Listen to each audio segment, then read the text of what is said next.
Big News. Solution journalism буюу шийдэл төлөвлөсөн сэтгүүл зүй гэж юу вэ?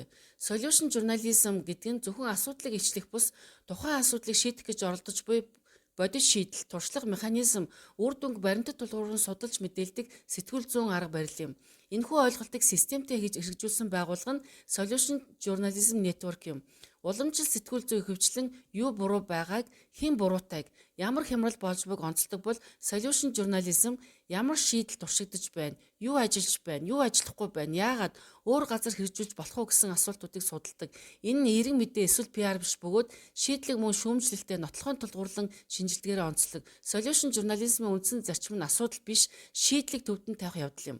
Жишээлбэл утаа их байна гэдэг нь энгийн сурвалжлага бол ямар хот утааг бууруулж чадсан, яаж чадсан бэ гэдэг нь Solution Journalism болно. Мөн аливаа шийдлийг амжилттай болсон гэж ерөнхийлөхгүй.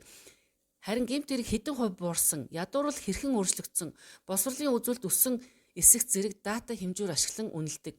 Түүнчлэн Solution Journalism шийдлийн султаал хязгаарлалтыг нуухгүй. Ямар асуудал үйлдсэн, ямар эрсдэлтэй, хаана бүтлгүүцсэн зэрэг мэдээллийг хамтд нь гаргадаг учраас сурчлагаанаас ялгаатай.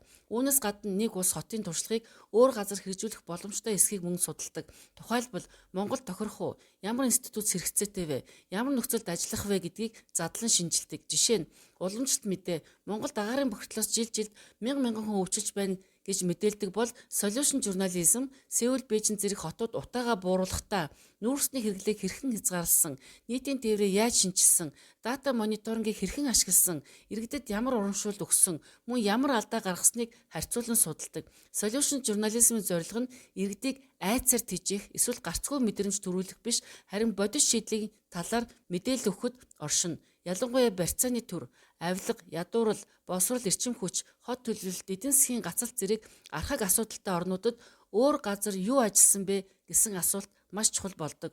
Гэсэн ч Solution Journalism шүүмжлэл бий. Зарим судлаачид үүнийг хэд өдрөг болж магадгүй. Төр эсвэл компаниудын PR болж хуурч болно.